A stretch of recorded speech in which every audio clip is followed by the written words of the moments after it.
दोस्तों नमस्कार। स्वागत है आपका हमारे इस YouTube मंच पर।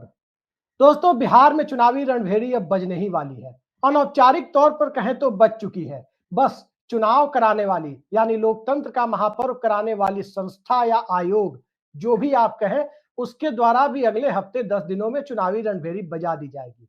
लेकिन क्या इस चुनाव में 20 सालों से जो जनता ने सिर्फ विपक्ष परिवर्तन देखा है, सत्ता परिवर्तन कभी देखा नहीं है, क्या वो सत्ता परिवर्तन देखने को मिलेगा? 20 सालों से तो यही देखा जा रहा है कि एक व्यक्ति बिहार के मुख्यमंत्री पद पर आसीन है और वो व्यक्ति ही तय करते हैं कि बिहार विधानसभा में विपक्ष का नेता कौन होगा, बिहार विधानसभा का अध्यक्ष कौन होगा और बिहार में डिप्टी सीएम कौन होगा। अपनी सुविधा के हिसाब से वो जब चाहते हैं इन तीनों पदों को आपस में रोटेट करते रहते हैं। ये रोटेशन की प्रक्रिया 5 सालों में थोड़ी और तेज हुई है, लेकिन क्या इससे बिहार की समस्याओं का निदान निकला? और क्या बिहार का जो मौजूदा विपक्ष है, जिसे इंडिया गठबंधन या स्थानीय भाषा में महागठबंधन के नाम से जानते हैं, क्या वो इस बात के लिए तैयार है कि वाकई इस बार बिहार में विपक्ष परिवर्तन नहीं बल्कि सत्ता परिवर्तन भी होगा? और जिस तरह से लाभार्थी चेतना को जगाने के लिए, बेनिफिशियरी कॉन्शसनेस को सतह पर लाने के लिए जो कवायद चल रही है, उस कवायद का अंतिम परिणाम क्या होगा और किस तरह से वाम दल उसमें अपनी महत्वपूर्ण भूमिका निभाएंगे, ये भी एक बड़ा सवाल है। याद करें पिछले विधानसभा चुनाव को, सबसे अच्छे स्ट्राइक रेट के साथ विपक्षी गठबंधन में वाम दलों ने नतीजा दिया था। 29 सीटों पर गठबंधन में चुनाव लड़ते हुए 16 सीटें जीती थी। लगभग 2/3 सीटें वाम दलों ने जीत ली थी। क्या वाम दल इससे ज्यादा लड़ेंगे? और क्या महागठबंधन के अंदर जिस प्रकार के आंतरिक परिस्थितियों की खबर आ रही है, आमतौर पर आती है, एक दौर में यूनाइटेड फ्रंट और कांग्रेस के दौर में, यूपीए के दौर में जिस प्रकार से हरकिशन सिंह सुरजीत ने वो भूमिका निभाई, उस वक्त के सबसे बड़े वामपंथी नेताओं में शुमार डॉक्टर कॉमरेड सुरजीत, क्या अब कॉमरेड दीपांकर भट्टाचार्य की भूमिका भी बिहार में वही हो चली है? तो चलिए सीधे चलते हैं दीपांकर भट्टाचार्य जी के पास। दीपांकर जी, बहुत बहुत स्वागत है आपका हमारे इस यूट्यूब मंच पर। नमस्कार। आपका सबसे बड़ा परिचय, संघर्षों की बुनियाद, संघर्ष के साथ सियासत करने की पूरी आपकी पार्टी की परंपरा, और इन सब से आगे बढ़कर आईपीएफ से लेकर इंडियन पीपल्स फ्रंट से लेकर सीपीआईएमएल यानी भाकपा माले तक का जो सफर रहा आपकी पार्टी का, उसके एक साक्षी के तौर पर भी आप रहे, हर बदलाव के दौर में रहे। और बड़ी बात तो यह है कि जिस वक्त ये देश लिबरलाइजेशन, ग्लोबलाइजेशन और प्राइवेटाइजेशन यानी एलपीजी पैराडाइम के साथ शिफ्ट कर रहा था, उस दौर में जहां तमाम दल उसी धारा में बहते हुए दिखाई दे रहे थे, कोई एक पार्टी यदि मजबूती से या कोई एक धारा उस मजबूती के साथ खड़ी थी, तो वो धारा वीएम की धारा बिहार में कही जाती थी, कॉमरेड विनोद मिश्र। आज हम उनको भी नमन करते हैं। और उनके बाद जिस प्रकार से आपने पूरी पार्टी, पूरे संगठन और पूरे बिहार में एक विचारधारा वाली राजनीति, मुद्दा आधारित राजनीति, उपभोक्तावाद के दौर में मुद्दा आधारित राजनीति को आपने जिंदा रखा। अगर इसे चुनावी परिदृश्य से बाहर जाकर देखें, उसे इतर रखकर देखें, तो निश्चित तौर पर वो काबिले तारीफ है। लेकिन क्या बिना सत्ता के बदलाव लाने की कोशिशें कामयाब होंगी? उस सवाल से आगे जो बड़ा सवाल है वो बिहार का चुनाव है, और बिहार के चुनाव पर ही इस चर्चा को हम तमाम दूसरे पहलुओं के साथ जोड़कर केंद्रित रखने की कोशिश करेंगे। तो पहला सवाल आपसे यही है हमारा कि इस चुनाव में आपका महागठबंधन या इंडिया गठबंधन, जहां सभी पार्टियां अलग अलग और बड़ी संख्या में सीटों की दावेदारी कर रही है, सबकी सीटों को यदि मान लिया जाए तो मैंने एक दिन जोड़कर देखा तो तकरीबन 650 सीटें होती है, 600 से 650 सीटें जितनी सबकी दावेदारी है। लेकिन सीटों की संख्या 243 ही है, बहुमत का आंकड़ा 122 पर ही होना है। तो क्या आपको लगता है कि इन सभी पार्टियों के बीच कोऑर्डिनेशन अब बनने के करीब है या अंदर खाने कुछ बन चुका है? नहीं, बातें तो चल रही है। मेरे ख्याल से आपने जो कहा 650, ऐसा तो नहीं है। जरूर सभी दल के जो अपने अपने एक तरह से प्रेफरेंस है, तो उसको अगर जोड़िए तो मेरे ख्याल से 250 के 300 सीट हो जाएगी, तो उसको आपको 243 में लाना है। तो हमें नहीं लगता है कि इसमें, देखिए, दो बड़ी बात है। एक तो नई पार्टी है, वीआईपी के लिए कुछ सीट जरूर चाहिए, और पूरा बिहार मानता है कि माले को 2020 में और 24 में दोनों बार कम सीटें मिली लड़ने के लिए। और माले को और ज्यादा सीट मिलती तो उससे पूरा चुनाव परिणाम थोड़ा अलग होता। हो सकता है 2020 में ही सरकार बन गई रहती। तो इसलिए लोग ये भी चाहते हैं कि वे भाकपा माले को कुछ और ज्यादा सीटें लड़ने के लिए मिले। हम भी चाहते हैं। पिछली बार सिर्फ 12 जिलों से हम लोग लड़े थे, तो बिहार में 38 जिले हैं और कम से कम 25 जिलों में तो हमारा बहुत अच्छा स्ट्रॉन्ग नेटवर्क है, जो लंबा आपने कहा आईपीएफ के जमाने से आंदोलन का लंबा इतिहास है, एक मजबूत सामाजिक आधार है, पार्टी का राजनीतिक वैचारिक प्रभाव है।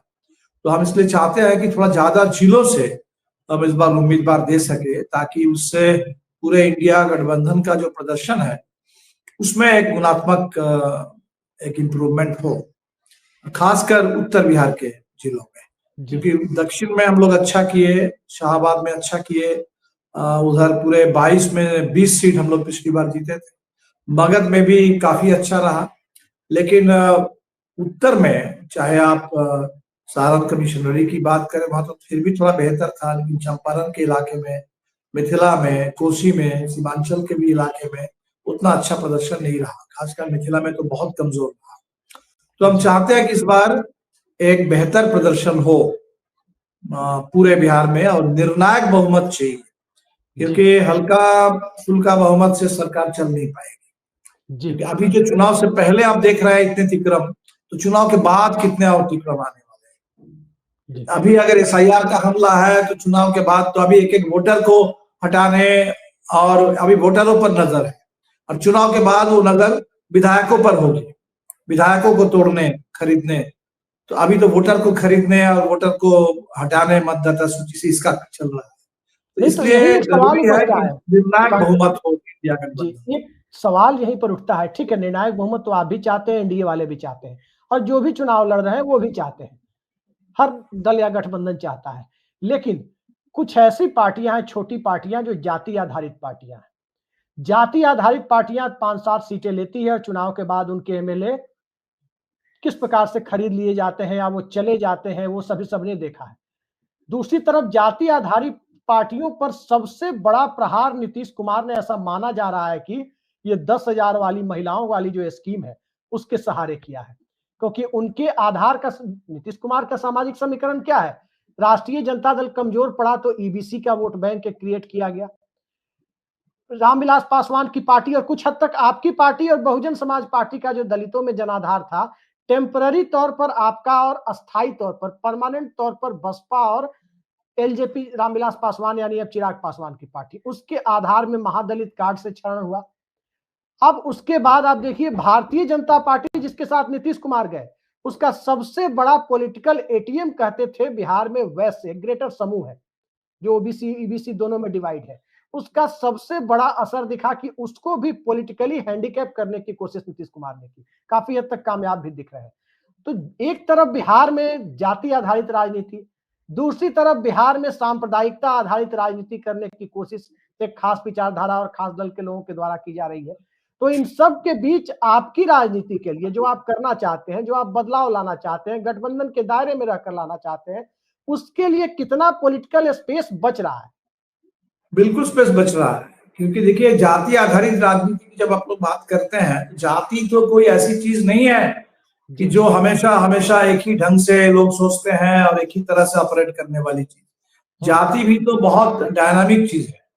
तो आप यूं कह सकते हैं कि अगर जाति आधारित है और हमारी राजनीति जो है वो जिंदगी आधारित है, वो जिंदगी आधारित है, जिंदगी के जरूरी सवाल, उन जरूरी सवाल में रोजी रोटी भी है, शिक्षा भी है, जमीन भी है, आवास भी है, लोगों की जातीय पहचान भी है, जाति उत्पीड़न के खिलाफ जात सम्मान, आरक्षण, वो मांगे भी है।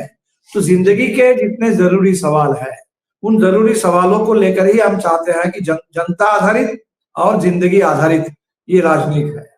तो हमें लगता है इसका तो पूरा स्पेस है। और जो आपने कहा कि 10,000 रुपए जो महिलाओं के खाते में अभी डाले जा रहे हैं, इसका कोई बहुत बड़ा असर होगा। देखिए, मुझे जो लगता है कि बिहार में महिलाएं लंबे समय से लड़ रही है, महिलाओं का हर तबका, जो स्कीम वर्कर्स है, रसोईया, आंगनबाड़ी, आशा, ममता, जीविका, तो अभी जो नीतीश जी ने ये सब घोषणा की, इससे एक बात तो आप समझ सकते हैं कि महिलाओं में बड़ा गुस्सा है, क्योंकि भयानक गरीबी है, भयानक कर्ज का दबाव है महिलाओं के ऊपर। तो इसलिए ये जो 10,000 अभी नीतीश जी दे रहे हैं रोजगार के नाम पर, तो 10,000 से तो कोई रोजगार कुछ नहीं क्रिएट होने वाला है। 10,000 तो एक वोट खरीदने के लिए है, और वो 10,000 भी महिलाओं को थोड़ी कुछ मिलेगा। ये माइक्रो फाइनेंस कंपनी वाले तैयार बैठे हुए हैं, इनके रंगदार बैठे हुए हैं। दीपांकर जी, इसको समझिए, महाराष्ट्र में प्रति व्यक्ति आय, प्रति महीने, हर महीने प्रति व्यक्ति आय यदि आप देखें, मासिक आय लगभग 26,000 रुपए है। वहां 3,000 रुपए वाली स्कीम लाए थे एक नाथ शिंदे, वो चल गया। बिहार में प्रति व्यक्ति मासिक आय 5,500 रुपए है, 5,500 रुपए है। तो 5,500 रुपए जहां आय है, जहां 26,000 रुपए मासिक आय थी, वहां 3,000 रुपए काम कर सकता है। तो बिल्कुल, ये लेकिन जो बात आप भूल रहे हैं, महाराष्ट्र में जो लाए हैं वो मंथली स्कीम लाए हैं, और नीतीश जी जो लाए हैं बस एक बार 10,000 देंगे और कुछ नहीं देंगे। ये 10,000 रुपए हर महीने में कोई देने वाली स्कीम तो नहीं है। हर महीने में जो देने वाली स्कीम की बात है वो इंडिया गठबंधन कर रहे हैं।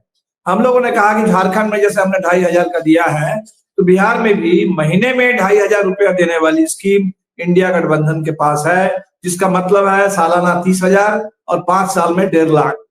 नीतीश जी जो काम कर रहे हैं, नीतीश जी दरअसल उनको देना था 2 लाख देना था बिहार के हर गरीब परिवार, 94 लाख, हर गरीब परिवार को, जो सारे 94 लाख परिवार हैं जो 6,000 से कम कमाई वाले हैं, उनको 2-2 लाख देने की बात थी। वहां तो आपने दिया नहीं कुछ। वो 2 लाख के एवज में आप 10,000 दे रहे हैं चुनाव के समय में वोट खरीदने के लिए। और ये 10,000 भी जो महिलाएं नारा लगा रही हैं कि 10,000 में दम नहीं, कर्जा माफी से कम नहीं।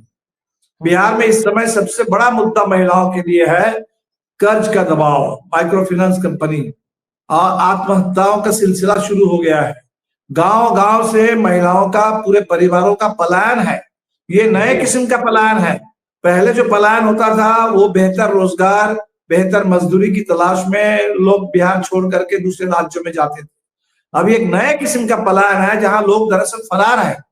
ये फरारी है ताकि वो माइक्रो फाइनेंस कंपनियों के जुल्म से अपने परिवार को बचाने के लिए, ये रंगदार जो है ये रात के 12 बजे भी आ जाते हैं कर्जा वसूल करने के लिए।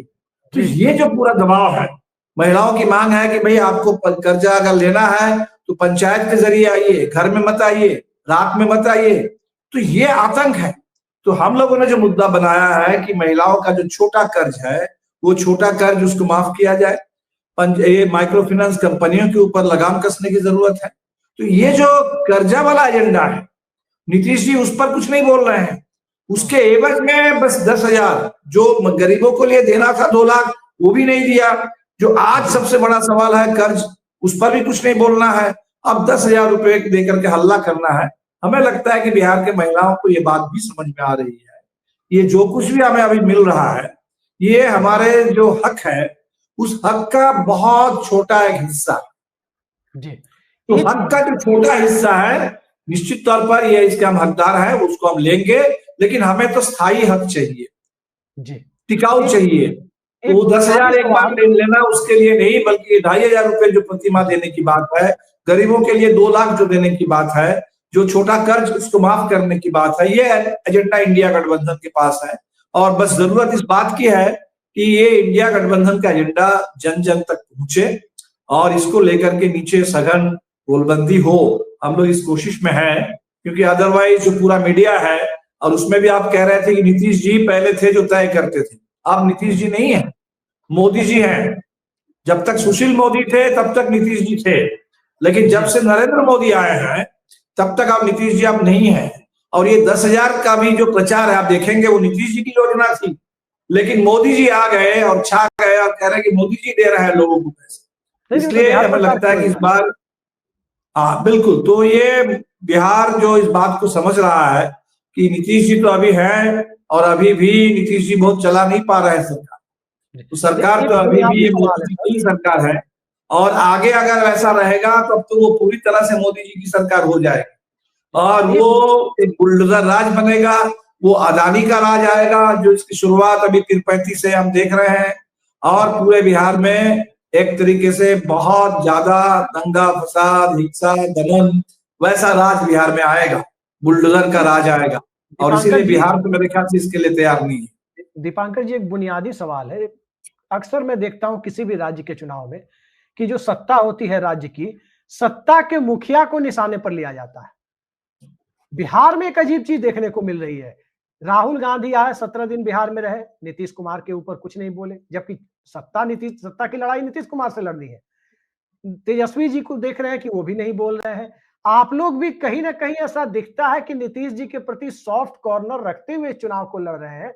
क्या लग रहा है कि नीतीश कुमार के प्रति सॉफ्ट होकर चुनाव कैसे जीत सकते हैं? नहीं, कोई सॉफ्ट का सवाल ही नहीं है, कोई सॉफ्ट का सवाल नहीं है। लेकिन सवाल ये है कि अभी लोगों को तो बिल्कुल ये दिख रहा है कि आज 2025 के नीतीश कुमार कोई 2010 या 15 वाले नीतीश कुमार नहीं है। ये पुराने नीतीश कुमार नहीं है। आज तो पुराने नीतीश कुमार के बस छाया में रह गए हैं। और ये जो नीतीश कुमार आज हैं, उनके दाएं बाएं आगे पीछे भाजपा ही भाजपा है। तो ये सरकार दरअसल बिल्कुल मोदी जी की सरकार है और इसीलिए बातें हो रही है जो आज की वास्तविक स्थिति है। नीतीश कुमार, आप देख लीजिए, SIR चल रहा है बिहार में। आपने नीतीश कुमार पे SIR पर कुछ कहते हुए सुना? पूरा बिहार परेशान है, इसका नाम कल वोटर लिस्ट आएगी। जैसे पहले परीक्षा के बाद बच्चे परेशान होते थे कि कितना नंबर मिलेगा, अब तो पूरा बिहार परेशान है कि किसका नाम रहेगा और किसका नाम उसमें नहीं दिखेगा। तो पूरे बिहार की इतनी बड़ी परेशानी, नीतीश जी के ने कुछ कहा ही नहीं, बेखबर है बिल्कुल इससे। इसलिए नीतीश जी अभी एक टोकन ढंग से रह गए। नीतीश जी अभी बस एक सिंबल के तौर पर हैं और सरकार तो मोदी जी की है। इसीलिए हमें लगता है कि लोग बिल्कुल समझ रहे हैं चीजों को। नीतीश जी पर बिल्कुल लोग बोल रहे हैं सरकार, क्योंकि मुखिया वही है कहने के लिए। लेकिन अब जो 20 साल का हिसाब लेना है वो नीतीश जी से भी लेना है और मोदी जी से भी लेना है। क्योंकि मोदी जी तो एक चाहते थे, भाजपा ही चाहती थी कि भाई नीतीश कुमार के ऊपर ही सारा ठिकरा फोड़ दिया जाए।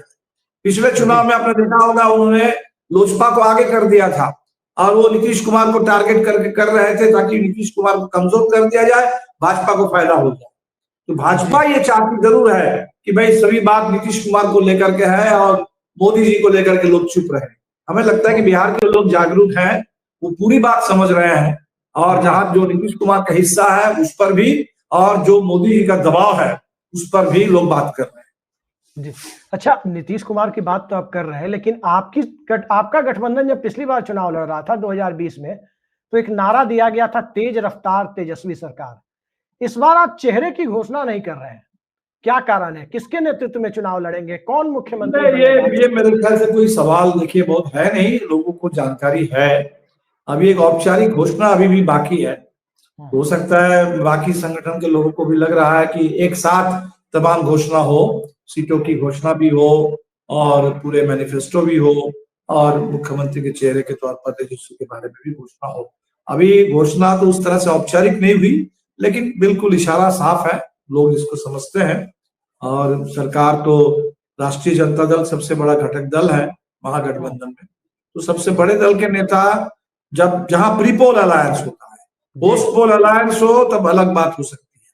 कोई ऐसी पोस्ट पोल सिचुएशन हो तब तो कोई देवेगौड़ा प्रधानमंत्री बनते हैं जो पहले से पता नहीं रहता है। और दूसरा, भारतीय जनता पार्टी में पहले से पता नहीं रहता है, पहले से नहीं पता रहता है कि दिल्ली में कोई रेखा गुप्ता मुख्यमंत्री बनने वाली है, कहीं कोई मोहन यादव या भजन लाल शर्मा बनने वाले हैं, ये पहले से कुछ नहीं पता चलता है। और इसीलिए लोगों को ये भी लग रहा है कि अभी जितने बार लोग बोल दें कि 2030 तक नीतीश कुमार ही रहेंगे, बिल्कुल नहीं रहने वाले हैं। अगर कहीं से भी एनडीए गठबंधन को कहीं मौका मिल गया तो महाराष्ट्र वाला खेल होगा, चुनाव से पहले शिंदे मुख्यमंत्री और चुनाव के बाद वहां फडणवीस आ जाते हैं। यहाँ भी नीतीश कुमार अभी नाम लिया जा रहा है और चुनाव के बाद कोई और नाम सामने आ जाएगा। नहीं, तो आपके गठबंधन में सीटों का ब्रेकअप आपको क्या लग रहा है? आपको तो जरूर पता होगा, भले ही सार्वजनिक रूप से घोषणा नहीं कर रहे। नहीं, हमें लगता है कि देखिए, जो पुराना फॉर्मूला था उसमें एक ही बात थी। पुराने फॉर्मूला में लोग ये कहते थे कि एक तो कांग्रेस को जो 70 सीट मिली थी लड़ने के लिए, अब वो बहुत ज्यादा मामला फैल गया। कांग्रेस को 2015 में 40 सीट थी और 40 सीट लड़ करके कांग्रेस को 27 सीट मिल गई। नहीं, तो वही तो कांग्रेस भी कह रही है कि हमें क्वालिटी सीटें नहीं मिली 70 में, नहीं, क्वालिटी और क्वांटिटी की बात सिर्फ नहीं है। हमें लगता है कि 70 जैसी सीट मिल गई तो उसमें कंसंट्रेशन नहीं रहा कांग्रेस का, तो वो ठीक से लड़ भी नहीं पाया और सिर्फ 19 सीट जीते। तो बिहार का एक तो परसेप्शन था कि भाई माले को और ज्यादा कुछ सीट चाहिए। इस बार मान लीजिए आपके वीआईपी पार्टी के पिछली बार आखिरी दौर में इस गठबंधन को छोड़ करके उस गठबंधन में चली गई। अब उनका भी तजुर्बा है। उधर जाने के बाद वीआईपी को जो झेलना पड़ा, उनके 5 विधायक थे, 5 को भारतीय जनता पार्टी ने हड़प लिया। मुकेश सहनी मंत्रिमंडल में थे, उनको मंत्रिमंडल से बाहर कर दिया। तो ये जो अपमान एक पूरी पार्टी के साथ उसके स्वाभिमान को जिस तरह से इन लोगों ने उसका मजाक उड़ाया भारतीय जनता पार्टी ने, तभी इस पार्टी ने तय किया कि कुछ भी हो जाए हम बीजेपी के साथ वहां और नहीं जाएंगे। और इसलिए इस बार वीआईपी हम लोगों के साथ है, तो वीआईपी को भी निश्चित तौर पर एकोमोडेट करना है। कुछ और मान लीजिए छोटी छोटी पार्टियों की बात हो सकती है। ये सब पार्टियां तो कुल मिलाकर के जो भी इसके लिए चाहिए, इसका मतलब कांग्रेस और राष्ट्रीय जनता दल पिछली बार जितनी सीटों पर दोनों लड़े थे, कुछ कम सीट, कुछ उसमें से कम सीट होने पर और कुछ सीटों का अदला बदली अगर हो जाए तो मेरे ख्याल से बिल्कुल ये संभव है, वायबल है, और ये फॉर्मूला आप लोग निकाल लेंगे। दीपांकर जी, मैं आपको रोक रहा था। दरअसल जो आप कह रहे हैं कि वीआईपी को सीटें चाहिए या माले की सीटें या वाम दलों की सीटें, उनकी ताकत बढ़नी चाहिए, क्या ये सब कांग्रेस की सीटों को ही कम करके होगा या राष्ट्रीय जनता दल को ही कम करके होगा? नहीं, दोनों ही मुझे लगता है कि देखिए राष्ट्रीय जनता दल के पास भी 144 सीट है, तो नेचुरल है कि 144 से कुछ कम भी राष्ट्रीय जनता दल लड़े, उससे कोई फर्क तो पड़ने वाला नहीं है। मुख्यमंत्री तेजस्वी जी बनेंगे। सब लोग को यही देखना चाहिए कि इंडिया गठबंधन को निर्णायक बहुमत कैसे मिले, कैसे इंडिया गठबंधन की जीत ज्यादा से ज्यादा सीटों पर हम लोग सुनिश्चित कर सके, ये मुद्दा है। और हमने जो इसलिए जो हमने कहा है ज्यादा सीट, वो कोई संख्या बढ़ाने के लिए नहीं। बिहार में बहुत सारे जिलों में हमारे उम्मीदवार पिछली बार नहीं थे, आपके गया में नहीं थे, नालंदा में नहीं थे, औरंगाबाद में, कैमूर में नहीं थे, दरभंगा में नहीं थे, मधुबनी में नहीं थे, पूर्णिया में नहीं थे। ये सब जिले हैं जहां सब लोगों को पता है कि माले का और कम्युनिस्टों का बहुत लंबे समय से मजबूत आंदोलन और जनाधार है, उससे फर्क पड़ेगा।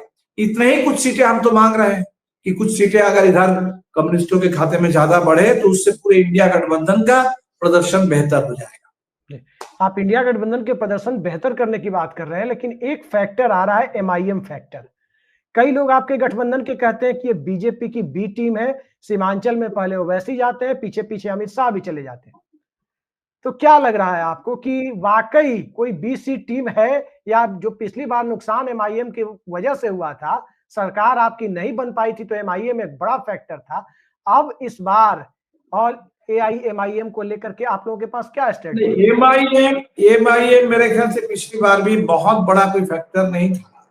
एमआईएम को उन इलाकों में सीटें मिली थी जो बेसिकली मुस्लिम बहुल इलाके हैं, तो सीटें आपको सीमांचल के इलाके में, और वो सरकार अगर बनती तो एमआईएम वाले इधर ही आते, और बाद में तो एमआईएम के विधायक जो है वो राष्ट्रीय जनता दल में आ गए, 5 में से 4 लोग चले गए। हरा भी दी थी एमआईएम ने आपको। कुछ जगह पर एमआईएम जरूर एक फैक्टर है, और वो तो मान लीजिए आपके कई कारणों से हो सकता है, वोटों का डिवीजन, वो ये लोग कहेंगे कि एलजेपी भी एक फैक्टर था उनके लिए। अगर इधर एमआईएम कोई फैक्टर था तो आप बैलेंस कर लीजिए, कैंसिल आउट हो जाएगा, क्योंकि उधर एलजेपी भी एक फैक्टर रहा होगा, कुछ आवाज भी कहीं कोई फैक्टर रहा होगा। तो मेरे ख्याल से एमआईएम फैक्टर, अगर आप लोकसभा को देखें, लोकसभा को अगर देखें तो एमआईएम कोई बहुत बड़ा बिहार के लिए फैक्टर नहीं है। और ये तो भाई लोगों को सोचना है। तो तमाम पार्टियां हैं, कोई भी पार्टी कहीं से चुनाव लड़ सकती है। अभी आम आदमी पार्टी ने कहा था, पता नहीं फाइनल क्या हुआ, कि हम बिहार के सभी सीटों पर चुनाव लड़े। ये केजरीवाल जी और पूरे आम आदमी पार्टी की घोषणा थी। अगर लड़ना चाहे तो बिल्कुल स्वागत है, लड़े। तो पार्टियां, तो आप किसी पार्टी को रोक नहीं सकते।